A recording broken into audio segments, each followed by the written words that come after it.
Isang flight attendant ang umibig sa isang kapitan na halos 60 anyos na. Nang malaman ng lahat ang sikreto sa likod ng kanilang relasyon, sila'y nabigla. Ang malamig na anunsyo ay umalinggaw sa buong departure area ng Ninoy Aquino International Airport.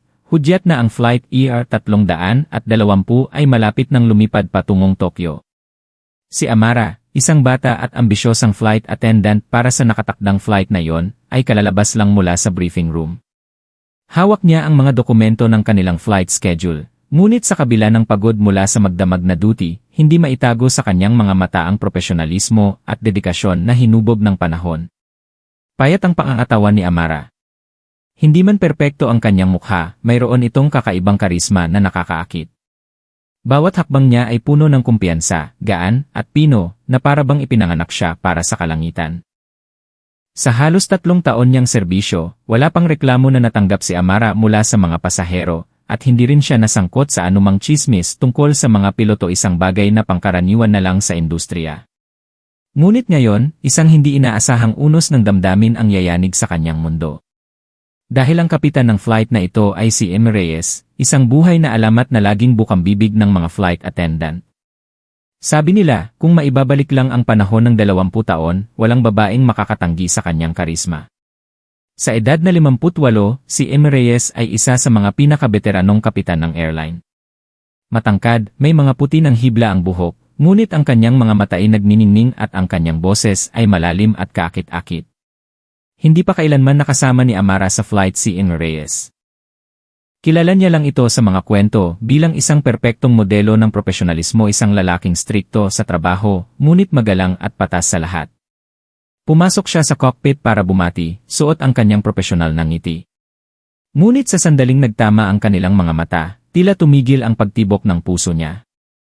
Hello, Kapitan. Ako po si Amara, ang in-charge flight attendant para sa ER-320. CJ, hello. Narinig ko na ang tungkol sa'yo. Magaling ka raw. Maging natural ka lang tulad ng dati, huwag kang masyadong kabahan. Ngumiti ito.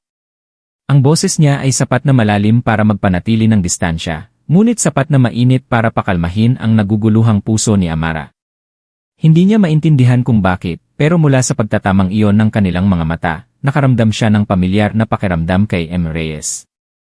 Isang kakaibang kapanatagan, hindi tulad ng panandaliang paghanga, kundi para bang isang taong nakakaintindi sa lahat ng bigat na kanyang dinadala.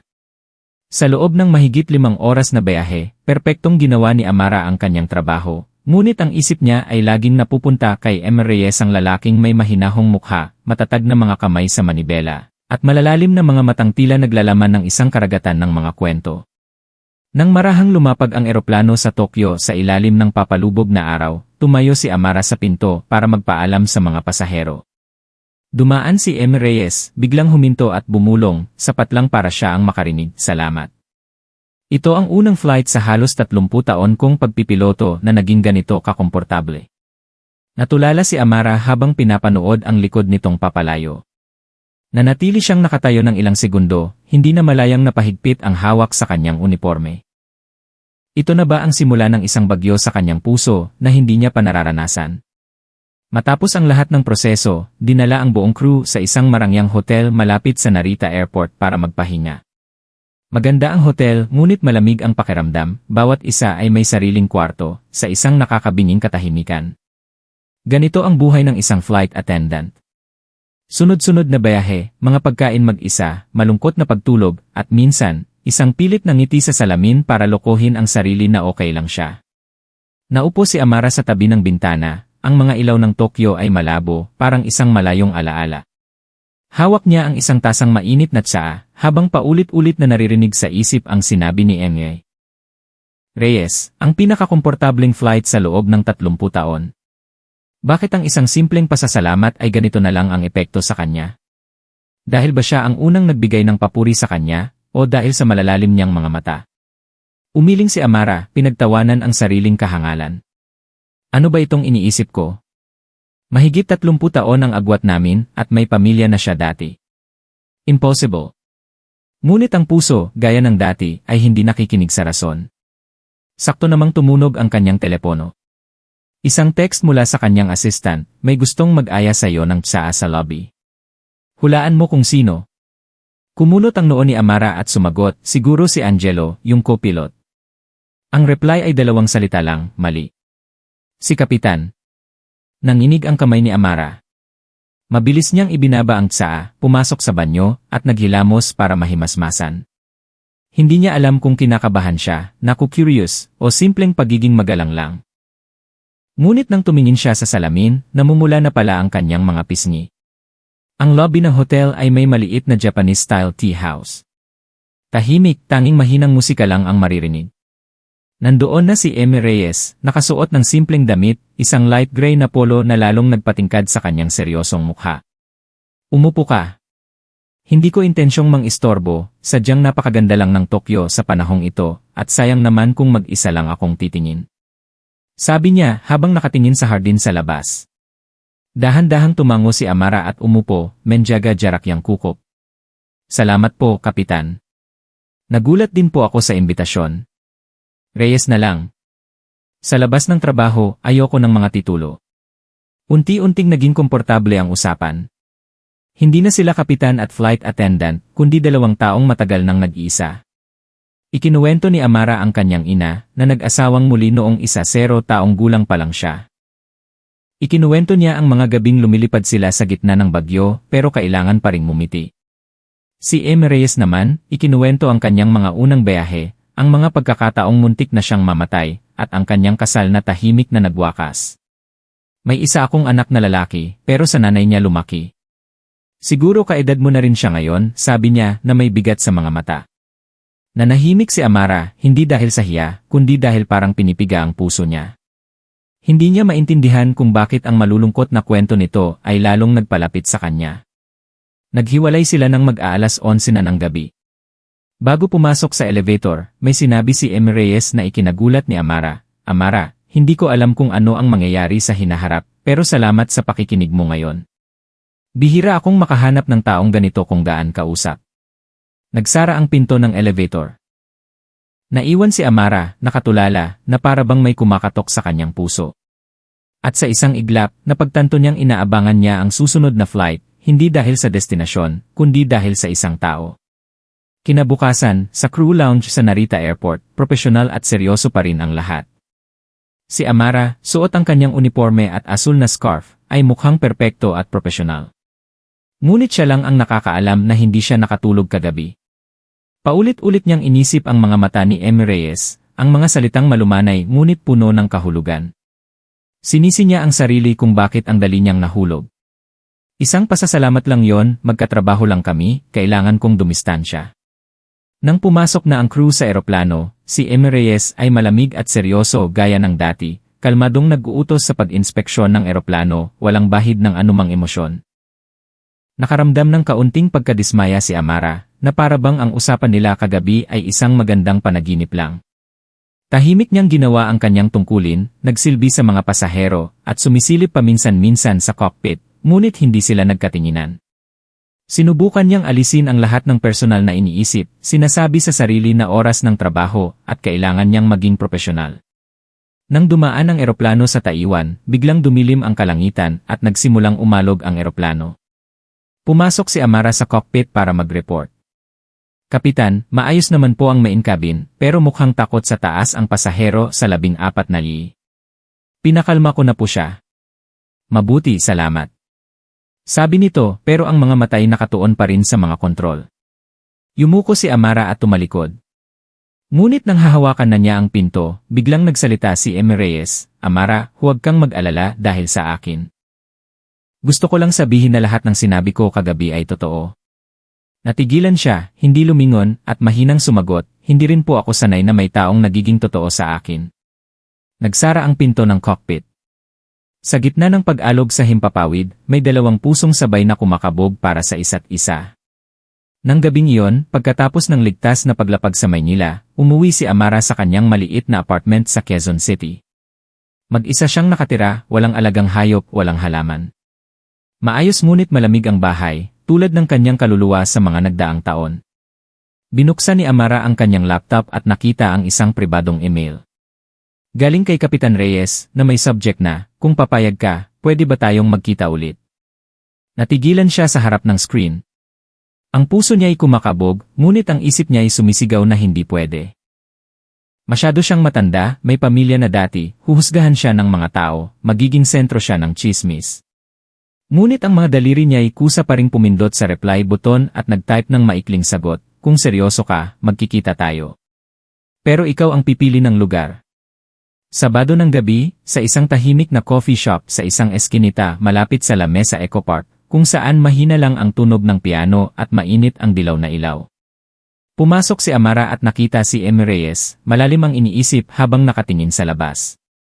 Hindi nila pinag-usapan ang trabaho o ang agwat ng kanilang edad. Sila'y dalawang taong dumaan na sa mga unos ng buhay, naghahanap ng kaunting init mula sa isang tasa ng tsaa at isang tapat na pagtingin. Alam kong lamang ako sa iyo sa maraming bagay sa edad, sa mga sugat, sa nakaraan. Pero hindi pa ako kailanman nakaramdam ng ganitong kapayapaan sa pakikipag-usap sa iba. Sabi niya sa malalim at mainit na boses. Hindi ako takot sa nakaraan mo. Ang kinatatakutan ko ay baka hindi maging sapat ang tapang ng hinaharap para sa ating dalawa. Pareho silang nanahimik. Ngunit sa kanilang mga mata, isang pangakong hindi binibigkas ang unti-unting nabubuo. Mula sa pagtatagpong iyon, isang hindi nakikita ngunit matinding koneksyon ang nabuo sa pagitan ni Amara at Kapitan Reyes.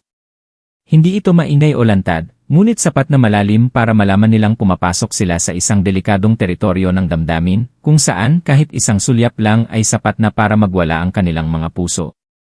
Hindi sila madalas mag-text o tumawag, ngunit sa tuwing kasama sa flight schedule si Emmy Reyes, kinikilig si Amara na parang isang dalagang unang beses umibig. Para naman kay Emmy Reyes, isang taong mainat at pribado, madalas na siyang nagtatagal sa crew lounge para lang tahimik na pagmasdan si Amara mula sa malayo. Isang gabi, sa flight EI-115 mula Maynila papuntang Singapore, muling magkasama sina Amara at Emmy Reyes. Kahit isang linggo na niya itong alam, pinanatili niyang kalmado ang kanyang itsura. Sa loob niya, naglalaban ang isip at puso. Matapos maging stable ang eroplano, nagkaroon ng 30 minutong pahinga ang mga flight attendant. Pumunta si Amara sa maliit na galley para uminom ng tubig nang marinig niya ang isang pamilyar na boses mula sa likod, napapagod ka ba tuwing night flight? Lumingon siya at nakita ang malumanay na mga mata ni Emmy Reyes. Sanay na po. Pagod pero hindi pwedeng magreklamo. Dahil kung magreklamo ako, sino ang aalo sa akin? Tinitigan siya nito ng matagal at dahan-dahang nagsalita, kung kailangan mo ng makikinig, nandito ako. Tila tumigil ang oras sa pagitan nila. Natigilan si Amara, ramdam na ramdam niya ang malakas na kabog ng kanyang dibdib.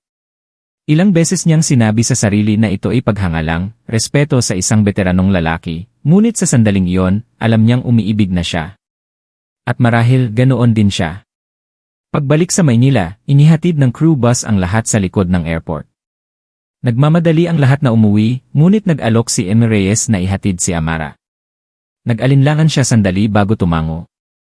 Sa kotse, tahimik lang sila. Nang huminto ang sasakyan sa tapat ng eskinita papasok sa bahay ni Amara, hinawakan ni Emmy Reyes ang manibela at biglang nagsalita, gusto kitang ayain lumabas. Hindi sa coffee shop, hindi sa hotel, at lalong hindi sa bagay na kinatatakutan mo. Gusto kitang isama sa Intramuros, sa lugar kung saan dinala ko ang dati kong asawa, pero ni minsan hindi ako naging masaya. Lumingon si Amara at nakita ang lungkot sa likod ng kanyang matipunong anyo. Kapag sumama ako, ibig sabihin tinatanggap kong pumasok sa isang mundong maaaring husgahan ng iba, mahina niyang sabi.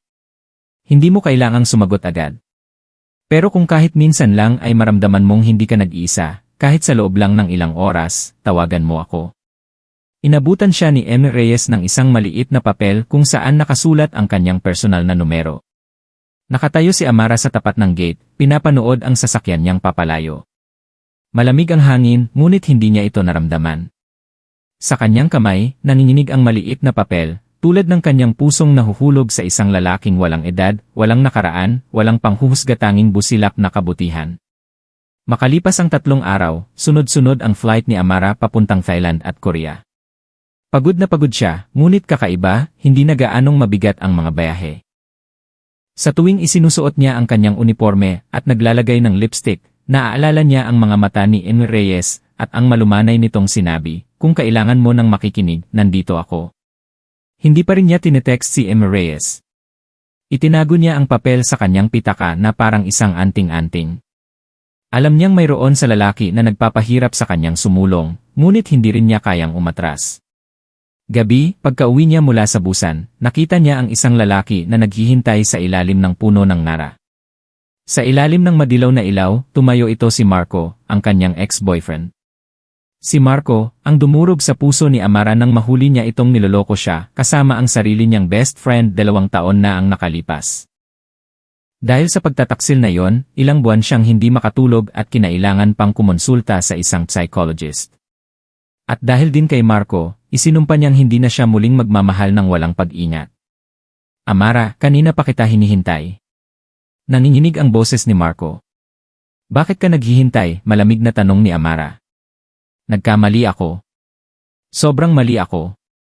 Mula nang mawala ka, nalaman ko kung gaano ako kawalan. Nakipaghiwalay na ako sa kanya. Gusto ko lang humingi ng isang pagkakataon. Nanahimik si Amara. Sa lamig ng gabi, biglang pumasok sa isip niya ang imahe ni Emma Reyes, ang kanyang mabait na mga mata, ang matyaga niyang paghawak. Napagtanto niyang hindi kailanman nagbigay ng kapayapaan sa kanya ang lalaking nasa harapan niya.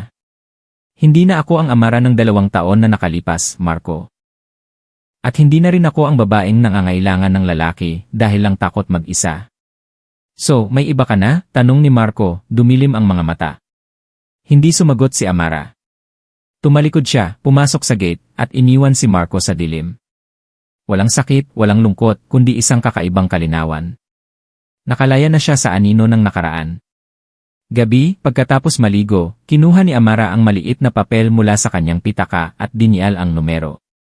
Pagkatapos ng 3 ring, sumagot ang malalim at malumanay na boses ni Emma Reyes, "Hello." Ngumiti si Amara, medyo nanginginig ang boses, "Kung totoo pa rin ang alok mo, gusto kong mamasyal kasama ka. Walang coffee shop, walang hotel, pasyal lang." Sa kabilang linya, nanahimik si Emma Reyes ng ilang segundo bago sumagot, "Hinihintay na kita sa Intramuros. May dala akong 2 cake at isang bote ng lemonade." Hindi napigilan ni Amara ang tawa habang tumutulo ang kanyang mga luha. "Pupunta ako. Pero huwag kang aalis. Baka mawala na naman ako." Hating gabi, tahimik ang Intramuros. Sa ilalim ng dilaw na ilaw, magkatabing naglalakad ang dalawa. Walang gaanong salita, ngunit wala ng distansya sa pagitan nila. Hindi na natatakot si Amara sa sasabihin ng iba, hindi na nag-aalala sa nakaraan niya. Sa unang pagkakataon sa loob ng maraming taon, naramdaman niyang totoo siya sa kanyang nararamdaman. At ang pinakakatakutan niya ngayon ay hindi ang pag-ibig na may malaking agwat sa edad, kundi ang takot na muli itong mawala. Mula sa gabing iyon sa Intramuros, mas naging madalas ang pagkikita ni Amara at Emma Reyes. Hindi lantad, kundi tahimik na naghahanap ng paraan upang magkasama pagkatapos ng bawat flight. Isang tasa ng kape, isang mabilis na hapunan sa isang tahimik na kanto, o simpleng text message. Ang kanilang pag-ibig ay parang isang musikang walang salita, ngunit malinaw na naririnig sa kanilang mga puso. Naramdaman ni Amara ang pagkakaiba kay Emma Reyes. Isang lalaking may karanasan na hindi nangangailangan ng matatamis na salita, kundi kilos upang magbigay proteksyon. Hindi siya nangako ng kung ano-ano, ngunit laging panatag ang loob ni Amara kapag kasama siya. Hindi na niya nararamdaman na siya ay isang 25 anyos na babae, kundi isang tunay na babaeng pinakikinggan, iginagalang, at minamahal. Ngunit, hindi palaging payapa ang buhay.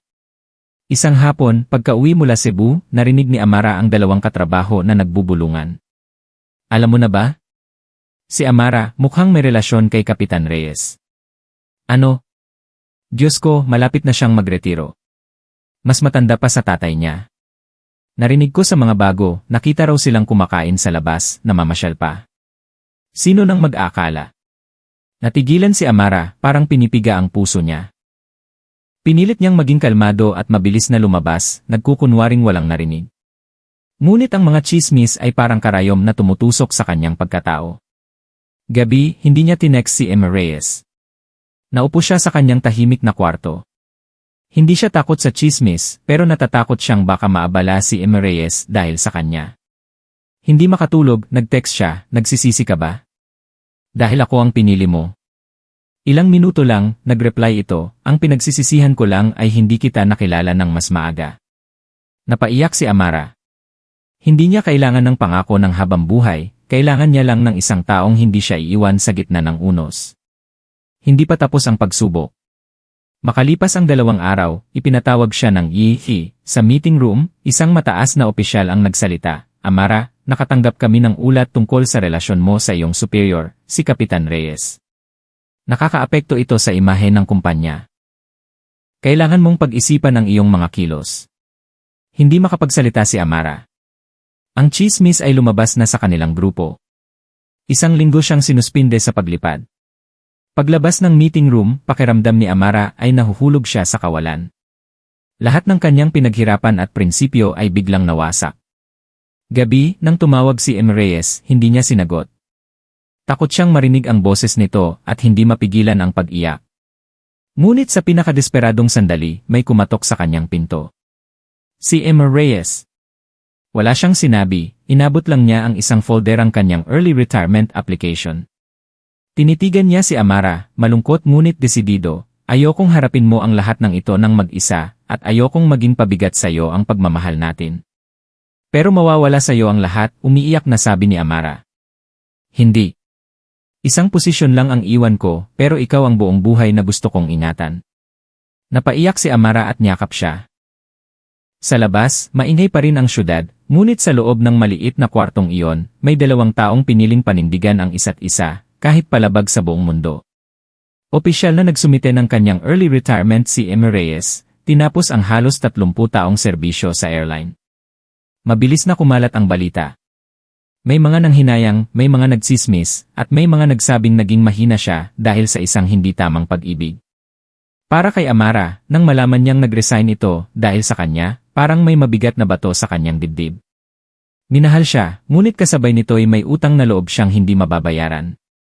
Gabi, unang beses siyang pumunta sa bahay ni M. Reyes, hindi para sa romansa, kundi para hanapin ang sarili. Ang apartment nito ay nasa isang tahimik na lugar sa Malit. Simpleng-simple, ngunit malinis at maaliwalas. Puno ng libro ang estante, may mga lumang litrato, at isang espesyal na picture frame sa gitna isang binatang nakasuot ng toga. Kinuha ito ni Amara. Anak ko yan, sabi ni M. Reyes. Ang pangalan niya ay Marco. Natigilan si Amara, nanginig ang kanyang kamay. Ano nang sabi mo? Marco ang pangalan niya. 29 years old na. Dinala siya ng nanay niya sa ibang bansa noong bata pa, pero bumalik din dito sa Maynila. Sabi nito, hindi napapansin ang pamumutla ni Amara. Umatras si Amara. Tinitigan niyang mabuti ang litrato. Ang mga matang iyon, ang mukhang iyon si Marco, ang ex-boyfriend na nagtaksil sa kanya. Walang duda. Pakiramdam niya'y nadurog ang kanyang puso. Nagulat si M. Reyes sa reaksyon ni Amara. Lumapit siya, nag-aalala, anong nangyari sa'yo? Tumingin si Amara sa kanya, namumula ang mga mata, ang ex-boyfriend ko. Marco rin ang pangalan. At ang mukhang yan. Siya yon. Natahimik ang buong kwarto. Natulala si M. Reyes at napaupo. Hindi dahil sa gulat, kundi dahil sa sakit na biglang nabunyad. Hindi ko alam. Hindi ko alam na magkakilala kayo. Naghiwalay kami ng nanay niya noong bata pa siya. Lumaki siya sa ibang bansa, bihira umuwi. Malamig ang relasyon naming mag-ama. Natulala si Amara na paupo sa sahig. Lahat ng masasakit na alaala ay bumalik. Ang taong pinakamatinding nanakit sa kanya noon ay anak pala ng lalaking pinakamamahal niya ngayon. Isang malupit na kabalintunaan. 1 linggo, hindi nagkita sina Amara at M. Reyes. Nag-leave si Amara. Si Marco naman biglang nagparamdam. Tumawag siya, nakikiusap na magkita sila. Nagkita sila sa isang maliit na coffee shop. Elegante pa rin si Marco, ngunit may kalkulasyon sa kanyang mga mata. Amara, alam kong kayo na. Kumalat na ang balita. Pero siguro hindi mo inaasahan na tatay ko pala siya. Pinanatili ni Amara ang kalmadong itsura. Anong gusto mo? Matalas niyang tanong. Ang nakaraan natin, kapag may naglabas niyan, anong mangyayari sa career mo? Isang flight attendant na niloko, tapos pumatol sa tatay ng taksil. Tinatakot mo ba ako? Ngumisi si Marco, hindi, pinapaalalahanan lang kita. Kung gusto mong manahimik ang buhay mo, iwanan mo ang tatay ko. Napakuyom ng kamao si Amara. Pero hindi siya umiyak. Tumayo siya, tinitigan si Marco, dati, mahina ako kaya nasaktan mo ako. Ngayon, hindi na ako takot. Kung gusto mong makipaglaban, sige. Minsan na akong nawalan ng lahat, wala na akong kinatatakutan. Tumalikod si Amara, iniwan si Marco na tulala. Ang babaeng nasa harapan niya ay hindi na ang babaeng sugatan, kundi isang babaeng matatag, handang harapin ang nakaraan para protektahan ang kanyang pag-ibig. Umalis si Amara sa coffee shop na may matatag na hakbang, ngunit ang puso niya ay parang isang naggangalit na karagatan. Hindi niya kailanman inakala na haharapin niya si Marco sa ganitong sitwasyon. At ngayon, hindi lang siya ex-boyfriend, kundi anak pa ng lalaking mahal niya. Gabi, hawak niya ang telepono, ngunit walang lakas ng loob na tawagan si Emmy Reyes. Natatakot siyang masaktan ito, sisihin siya dahil hindi niya sinabi agad. At higit sa lahat, natatakot siyang mamili ito sa dalawang pinakamahalagang tao sa buhay niya. Ngunit si Emmy Reyes mismo ang tumawag. Amara, alam ko na. Mahinahon ang boses niya, walang paninisi. Nagkita kami ni Marco kanina. Sinabi niya lahat. Anong? Iniisip mo, garalgal na tanong ni Amara. Masakit. Hindi dahil naging kayo, kundi dahil sa tagal kong pagiging ama, hindi ko pala talaga kilala ang anak ko. Alam kong galit siya sa akin dahil iniwan ko ang nanay niya, pero hindi ko akalain na pipiliin niya ang ganitong paraan para manakit ng iba. Humagulgol si Amara. Hindi niya inakalang si Emmy Reyes pala ang pinakamasasaktan. Ayokong mawala ang anak mo dahil sa akin. Amara, makinig ka, naging matigas ang boses nito. Hindi siya nawala dahil sayo. Matagal na siyang lumayo sa akin nang piliin niyang mabuhay para lang sa sarili niya. Pero ikaw ang dahilan kung bakit pakiramdam ko, buhay pa talaga ako. Tumahimik sila. Ipinatong ni Amara ang mukha sa kanyang mga kamay, umiiyak. Ngunit hindi dahil sa sakit, kundi dahil alam niyang may isang taong kakampi sa kanya, kahit patalikuran siya ng buong mundo. 2 araw ang lumipas, nakatanggap si Amara ng text mula sa isang hindi kilalang numero, makipagkita ka sa akin. Ayokong makitang pinapahirapan ng isang tulad mo ang tatay ko. Sa dating coffee shop, 9:00 ng gabi. Si Marco. Balak sanang baliwalain ni Amara, ngunit nagpasya siyang pumunta. Kailangan niyang tapusin ang lahat. Pagdating niya, nandoon na si Marco, malamig ang itsura. Talaga bang sa tingin mo, karapat-dapat kang pumasok sa pamilya namin? Umupo si Amara, hindi umiiwas ng tingin. Hindi ako pumapasok sa pamilya mo. Pumapasok ako sa buhay ng isang lalaki bilang isang matatag na babae, hindi nanlilimos, hindi nakikipag-agawan. Ngumisi si Marco, anong susunod? Kasal. Para pagtawanan ng buong mundo ang tatay ko dahil nagpakasal sa kaedad ng anak niya. Kung may tatawa, iyon ay dahil hindi pa nila naranasang magmahal ng totoo. Ako, hindi ako takot pagtawanan. Ang takot ko ay mawala ang nag-iisang taong tapat sa akin. Napakuyom ng kamao si Marco. Parang sinasabi mong hindi kita minahal.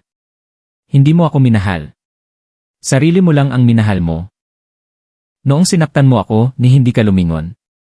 Pero siya, malungkot lang ako, alam na niya agad kahit hindi ko sabihin. Tila isang malakas na suntok ang mga salitang iyon. Nanahimik si Marco. Tumayo si Amara, at bago umalis, tinitigan niya ito, hindi mo kailangang magpatawad, pero mula ngayon, huwag ka nang mangialam sa buhay namin ng tatay mo, dahil hindi ako atras. Gabi, nag-text si Emmy Reyes, salamat dahil mas matapang ka pa sa inaakala ko. Alam kong hindi madali ito, pero kung mananatili ka, hinding-hindi kita bibitawan. Binasa ni Amara ang text at napaiyak. Sa pagkakataong ito, hindi na niya naramdaman ang bigat. Naramdaman niyang may nag-aalaga sa kanya. Nag-reply siya, hindi ako alis. 3 araw matapos ang paghaharap ni na Amara at Marco, isang bagong unos ang dumating.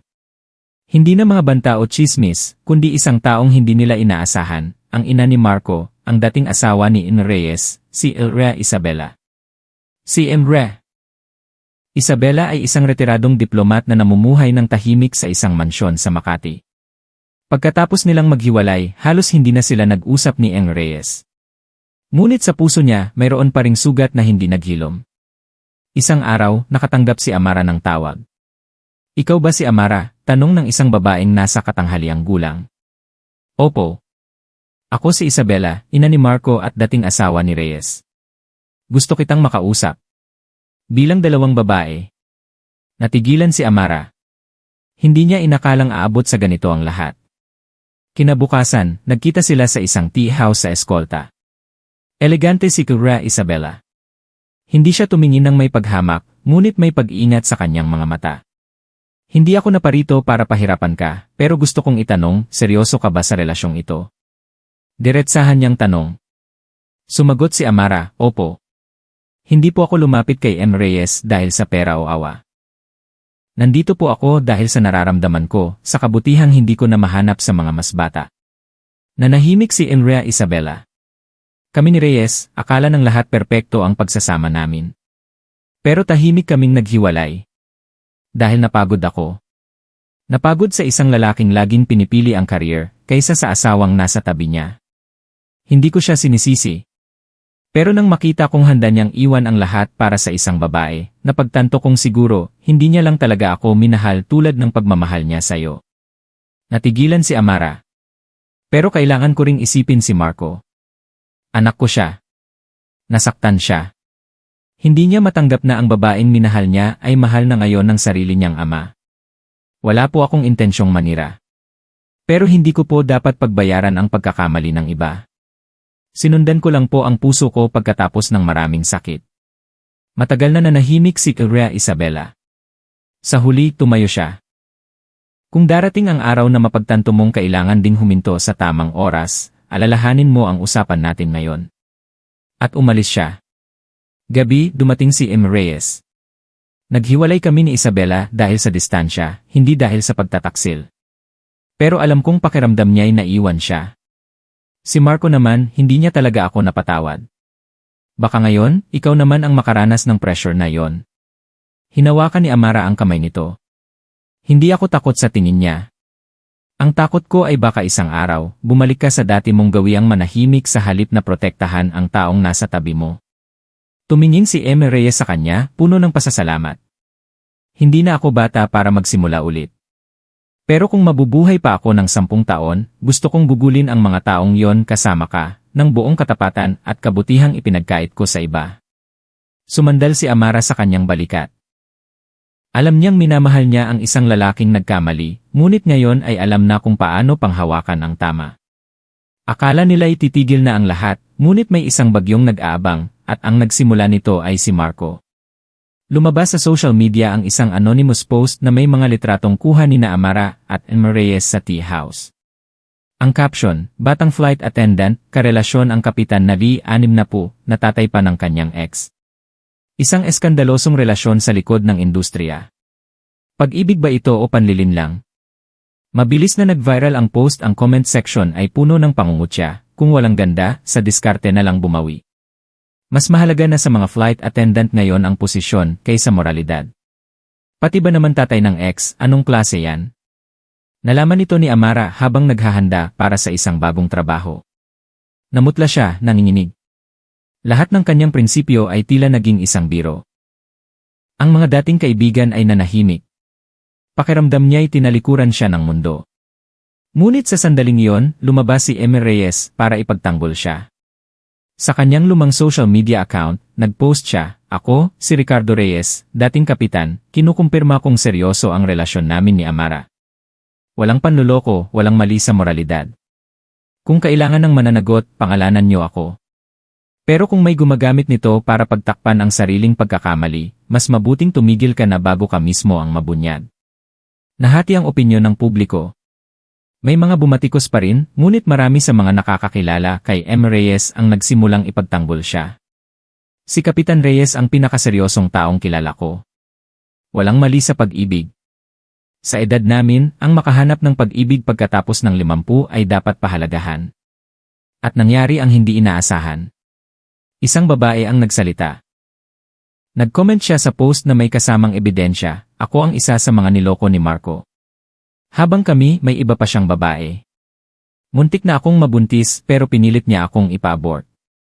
Ngayon, ginagamit niya ang nakaraan para manira ng iba, may mukha pa ba siyang maipapakita?" Mabilis na kumalat ang impormasyon. Si Marco ang binalikan ng sisi. Ang i-read post ay tahimik na binura. Nagsorry ang social media page, ngunit para kay Amara, nananatili ang sakit. Gabi, dumating si M. Reyes at niyakap siya. Sorry kung hindi kita naprotektahan agad.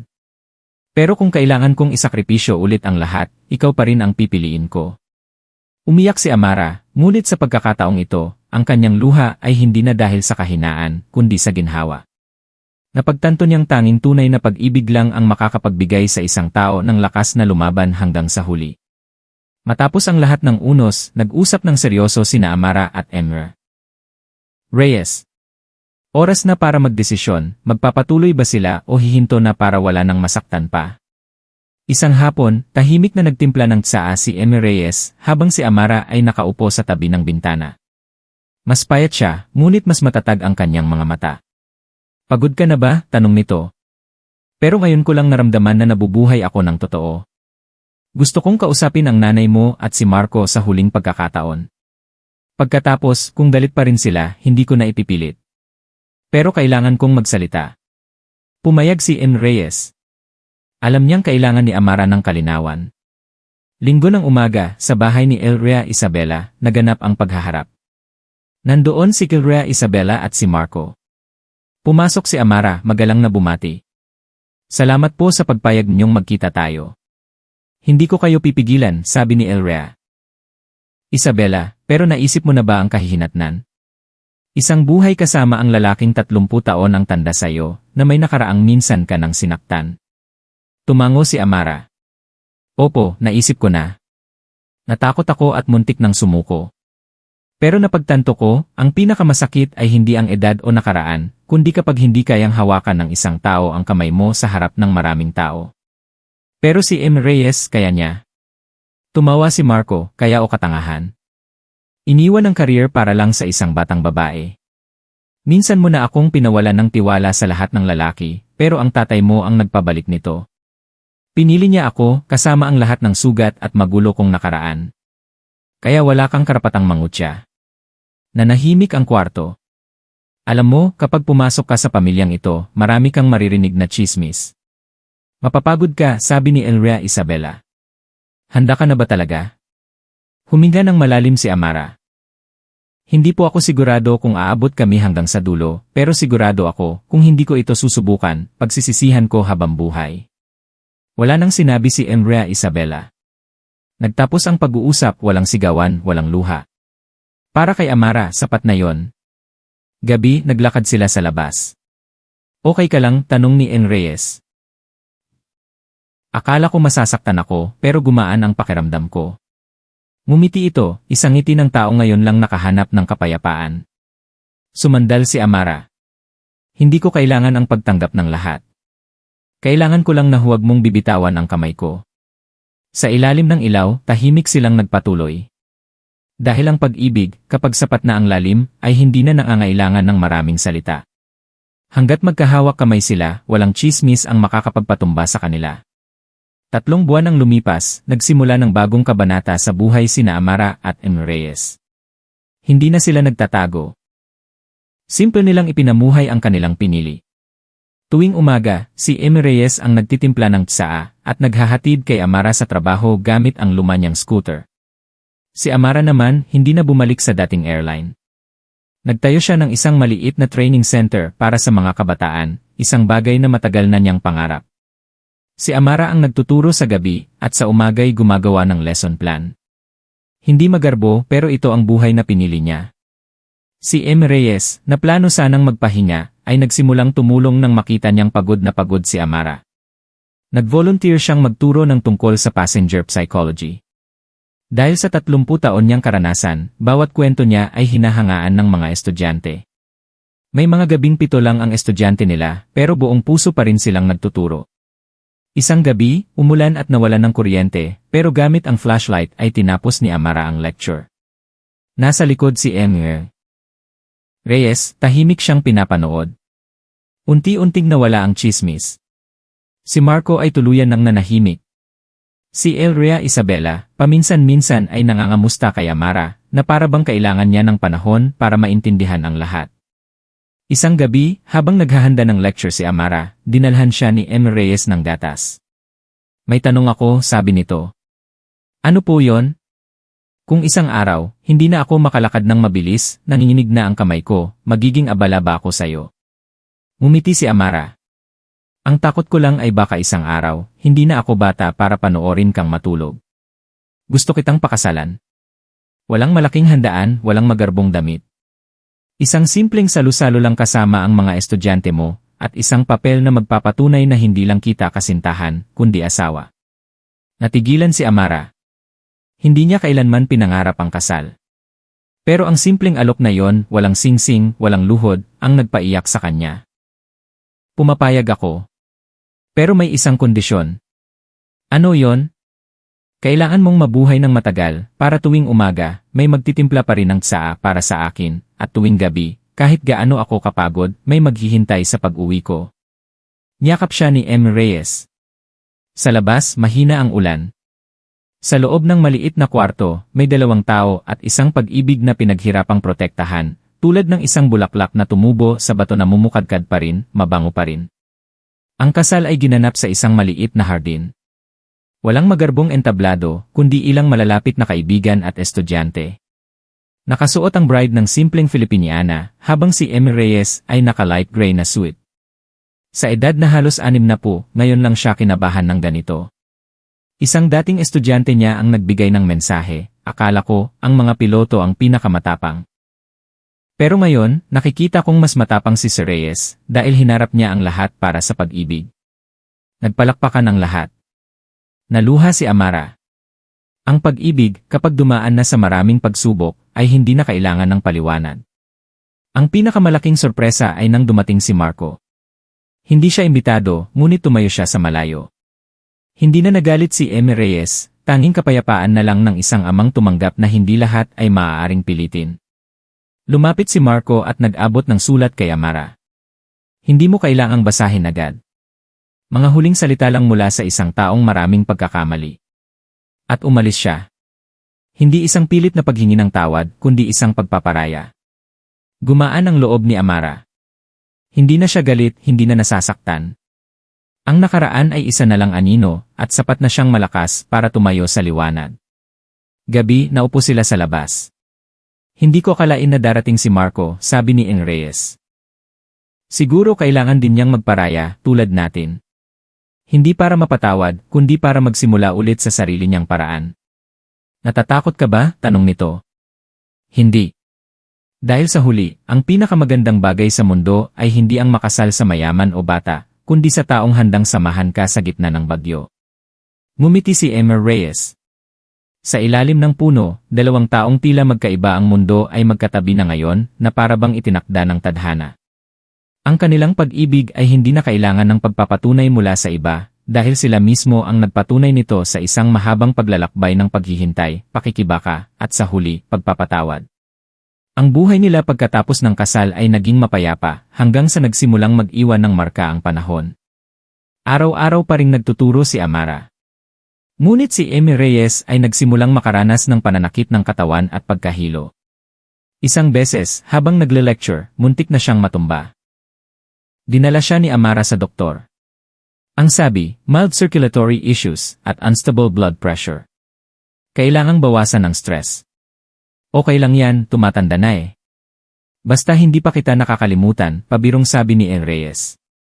Ngunit hindi matawa si Amara. Isang buwan nang lumipas, huminto na sa pagtuturo si M. Reyes. Nag-iwan siya ng sulat sa bulletin board, magpapahinga muna si Sir. Hindi dahil napagod na, kundi dahil naniniwala akong naibahagi ko na ang dapat kong ibahagi. Umiyak ang mga estudyante at si Amara rin. Gabi, niyakap niya ito. Natatakot ako na kapag humina ka, kailangan kong mamili sa pagitan ng career ko at sayo. Kung kailangan mong pumili, piliin mo muna ang sarili mo. Dahil kung hindi ka matatag, paano mo aalagaan ang 2 buhay? Dahil sa mga salitang iyon, napaiyak si Amara. Ganoon palagi si M. Reyes, hindi humihingi, kundi laging nagbibigay daan para siya ay mabuhay para sa sarili. Nagsimulang kumuha ng mas maraming proyekto si Amara. Pagod na pagod siya. Isang gabi, umuwi siyang may dalang lugaw, ngunit nakita niyang nakatulog na si M. Reyes sa upuan. Napaupo siya at umiyak. Sana bumata ka ng 10 taon para hindi ko na kailangang pumili. Biglang nagmulat ito ng mata. Kung bumata ako ng 1-0 taon, baka naagaw ka na ng iba sa akin. Natawa si Amara sa gitna ng pag-iyak. Huwag ka nang magkasakit. Hindi pa ako handang mawala ka. Kinabukasan, may iniwan itong sulat, kung isang araw ay hindi na kita masamahan, magpatuloy ka sa buhay ng matatag, marangal, at laging mahalin ang sarili. Hindi ako takot mamatay, takot lang akong iwan kang mag-isa. Binasa ito ni Amara at ipinagpatuloy ang kanyang trabaho, taglay ang katatagang itinuro sa kanya, hindi ng libro, kundi ng pag-ibig. Dumating ang Disyembre. Isang umaga, habang nagtuturo online si Amara, sunod-sunod na tumunog ang kanyang telepono.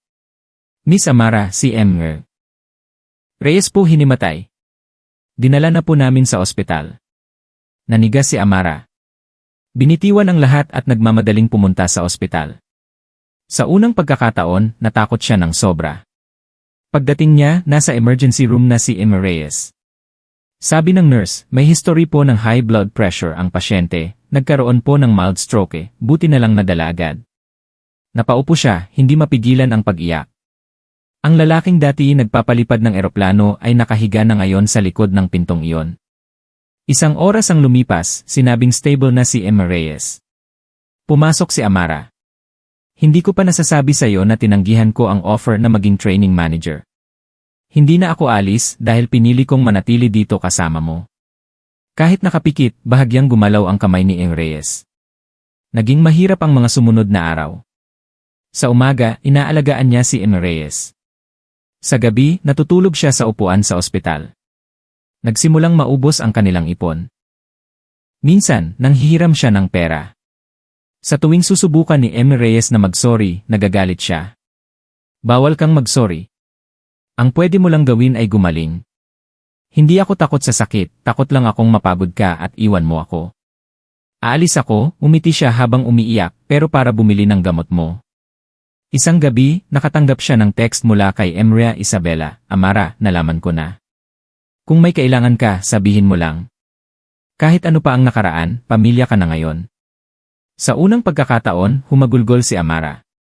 Hindi dahil sa desperasyon, kundi dahil alam niyang sa wakas, natunaw na rin ang pag-ibig nila kahit ang mga pusong bato. 3 linggo ang lumipas, inilipat si M. Reyes sa rehabilitation. Hindi na kritikal, pero mahina pa rin ang kaliwang bahagi ng kanyang katawan. Mula sa isang kapitan, naging pasyente siya na nanginginig kahit sa paghawak lang ng kutsara. Isang malaking dagok ito sa kanyang pagkatao.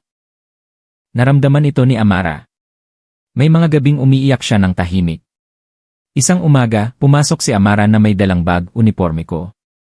Babalik na ako sa center. Nagulat si M. Reyes.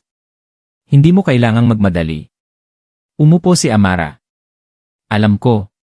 Pero kung ipagpapaliban ko, baka hindi na mangyari. Ayokong maging isang taong puro sakripisyo lang at nakalimutan na ang sarili. Yumuko si M. Reyes. Sorry. Hindi mo kailangang mag-sorry. Kailangan ko lang ng suporta mo. Sinusuportahan kita, bawat segundo, bulong nito. Mula noon, nagsimulang magturo muli si Amara. Sa umaga, inaalagaan niya si M. Reyes. Sa hapon, nagtuturo siya. Kahit pagod, pakiramdam niya ay nabubuhay muli ang kanyang kaluluwa. Isang araw, nakita ni Amara ang lumang notebook ni M. Reyes. Sa huling pahina, may nakasulat, kung isang araw ay hindi na kita masamahan, sana'y magpatuloy ka dala ang apoy na minsan kong sinindihan sa puso mo. At kung papipiliin ka ng buhay, palaging piliin ang sarili mo. Dahil ang babaeng marunong magmahal sa sarili lang ang may sapat na lakas para magmahal ng iba. Umiyak siya, ngunit hindi na dahil sa sakit, kundi dahil sa pagtanggap at kapayapaan. Nang sumunod na buwan, unti-unting gumaling si M. Reyes. Nakakalakad na siya gamit ang tungkod. Isang araw, sinabi niya, hindi ko alam kung gaano katagal pa ako. Pero kung papayag ka, kung gusto mong magkaanak, at hindi ko na kayang maging ama. Pinutol siya ni Amara. Hindi ka magiging ama ng anak ko. Ikaw ang magtuturo sa akin kung paano maging ina. Naluha si M. Reyes. Naintindihan nilang dalawa na ang pag-ibig nila ay hindi nangangailangan ng anak para mapatunayan. Sila ay pamilya dahil pinili nilang manatili sa piling ng isa't isa. Muling umunlad ang kanilang center.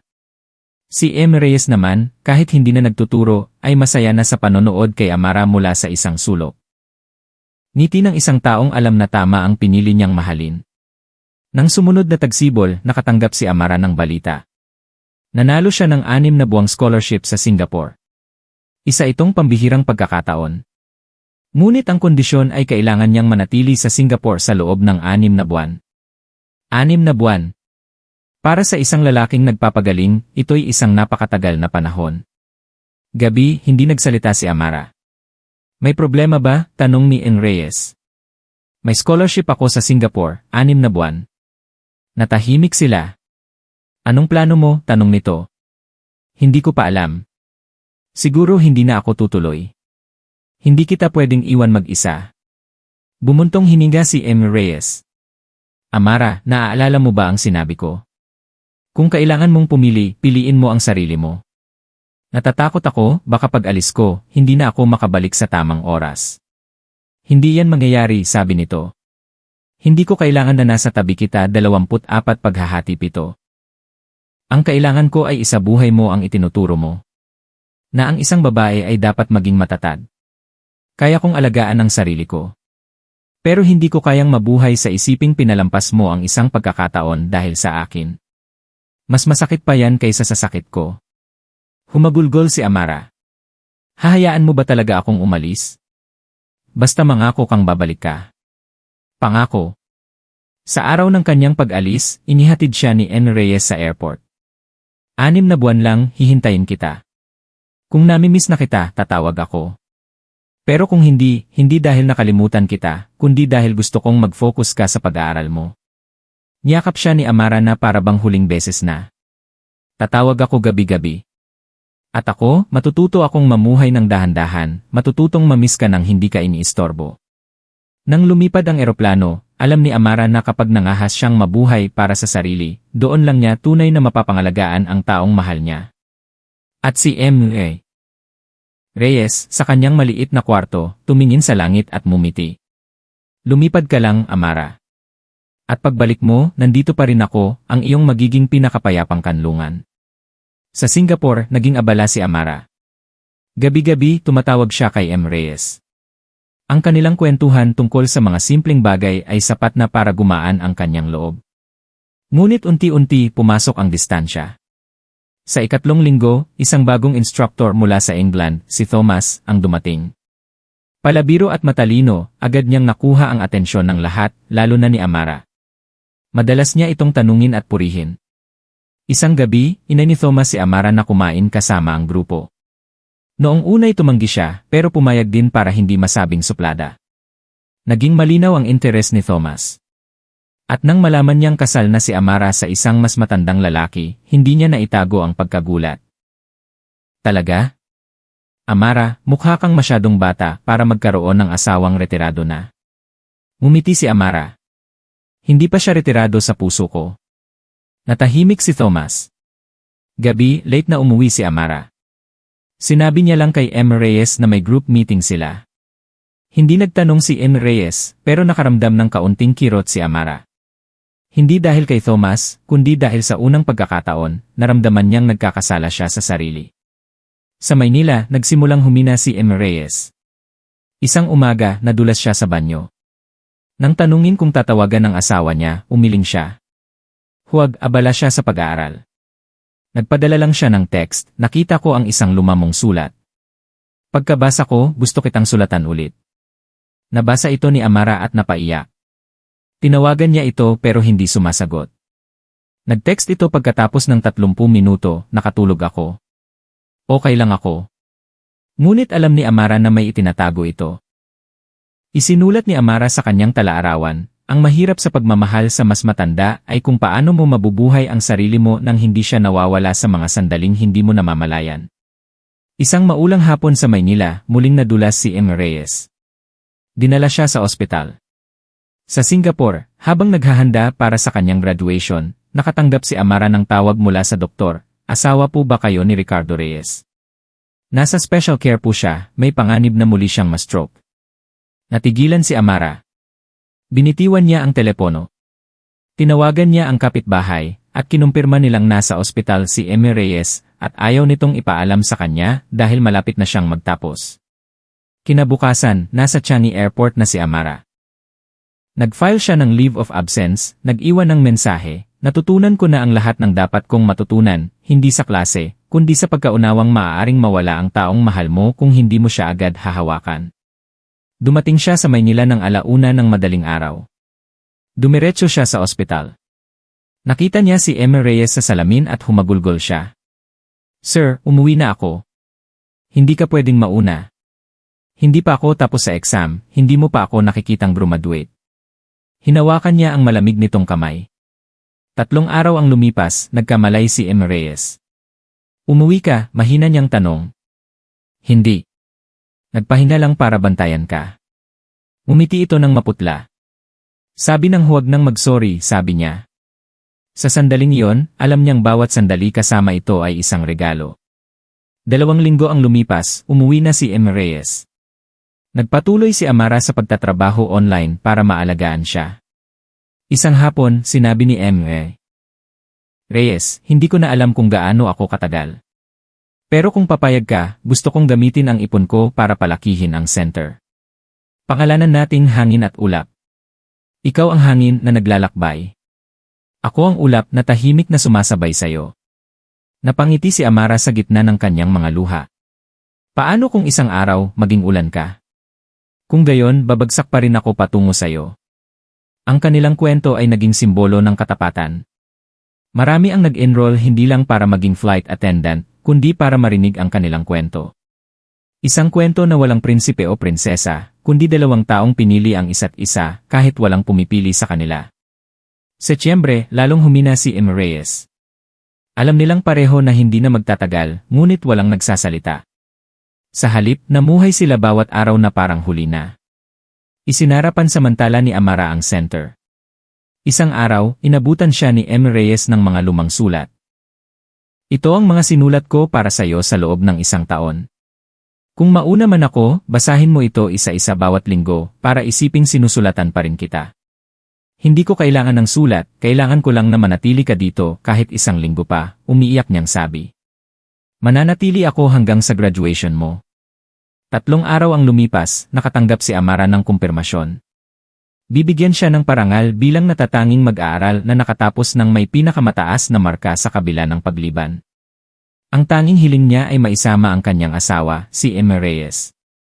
Sa araw ng seremonya, suot ni Amara ang isang puting Filipiniana, habang inaalalayan si Emma Reyes sa wheelchair. Tumahimik ang lahat pagpasok nila, hindi dahil sa gulat, kundi sa respeto. Nang tawagin ang kanyang pangalan, ang natatanging mag-aaral na si Amara, simbolo ng katatagan, pag-ibig, at dedikasyon, nagpalakpakan ang lahat. Umakyat siya sa entablado, ngunit nang lumingon siya, nakita niya si Emma Reyes na kumakaway, nanginginig ngunit pilit na itinaas ang kamay. Napaiyak siya. Hindi dahil sa parangal, kundi dahil ang taong mahal niya ay nandoon pa rin para sa kanya. "Gabi," sinabi ni Emma Reyes, "panatag na ako. Sapat ka ng matatag para mabuhay kahit wala ako." "Hindi," sabi ni Amara, "natuto lang akong mabuhay nang hindi sinasayang ang mga itinuro mo." Umiti ito at bumulong, "Amara, maganda kaya ang sikat ng araw bukas?" "Bakit po?" "Gusto ko kasing umupo sa labas, pakinggan kang mag-lecture ulit. Kahit 5 minuto lang, para malaman kung ikaw pa rin yung dati," maningning ang mga mata, at puno ng pag-asa. Kinabukasan, hindi na siya nagising. Pumanaw siya sa kanyang pagtulog, may ngiti sa mga labi. Hindi humagulgol si Amara. Hinawakan niya lang ang malamig nitong kamay at bumulong, "Salamat, dahil hindi ka nangakong mananatili magpakailanman, pero nanatili ka hanggang sa huling sandali." Sa kanyang larawan, nandoon ang litrato ni Emma Reyes mula sa graduation, nakangiti. Sa tabi nito, ang unang sulat niya, "Amara, kung binabasa mo ito, marahil nauna na ako. Pero huwag kang umiyak dahil hindi ako nawala. Naging hangin lang ako, tahimik na lilipad sa tabi mo habang buhay." 1 buwan ang lumipas, bumalik si Amara sa center. "Alam niyo ba kung bakit kailangan niyong matuto ng soft skills?" tanong niya. "Dahil sa buhay, makakatagpo kayo ng mga taong, sa isang salita niyo lang, ay maaaring maniwala ulit sa buhay. Isang mabait na salita, isang tamang ngiti, ay maaaring maging tanging bagay na hahawak sa isang taong nawawalan na ng pag-asa. Minsan akong umibig sa isang lalaking 30 taon ang tanda sa akin. Hindi kami normal, hindi kami sinuportahan. Pero siya ang nagturo sa akin na ang kabaitan, gaano man kaliit, ay may kakayahang baguhin ang buhay ng isang tao. Naluha ang ilang estudyante. Nagpalakpakan ang buong klase. Isang pagpupugay at isang paalam sa taong tahimik na nasa likod niya sa buong paglalakbay. Isang taon ang lumipas, ang Ihangin at Ulap Center ay naging isang community training program. Hindi na muling nag-asawa si Amara. Sa kanyang opisina, ang litrato ni Eni Reyes ay nasa tabi ng bintana, na para bang lagi siyang naroon, nakangiting pinapanood siya. Isang gabi, tumingin siya sa langit. Binuksan niya ang lumang notebook, kapag nabasa mo na ang huling pahina, ibig sabihin malayo na ako. Pero huwag kang malungkot dahil habang nagmamahal ka, mananatili akong buhay. Inilagay ni Amara ang kamay sa kanyang dibdib. Alam mo ba? Hindi ko na pangarap lumipad. Pangarap ko nang maging hagdan para sa iba, at sa tuwing may nakikita akong matagumpay na lumilipad, para kitang nakikitang tumatango at sinasabing, magaling, Amara. Dahan-dahang gumalaw ang litrato ni Eni Reyes dahil sa hangin. Ngumiti siya. At sa isang lugar sa pagitan ng mga ulap, siguradong may isang lalaking nagbabantay sa kanya, tulad ng dati. Ang kwento ni na Amara at Eni Reyes ay hindi lang tungkol sa pag-ibig. Ito ay tungkol sa pagpili, sakripisyo, at pananampalataya. Sila mismo ang nagpatunay. Ang kaligayahan ay hindi nagmumula sa pagiging perpekto, kundi sa kabaitan, pag-unawa, at katatagan sa bawat araw. Minsan, ang taong sandali lang nating nakasama ang nag-iwan ng pinakamalalim na marka habang buhay. At ang pag-ibig, kapag sapat na ang lalim, ay hindi na nangangailangan ng edad o paliwanag, sapat na ang dalawang pusong tapat.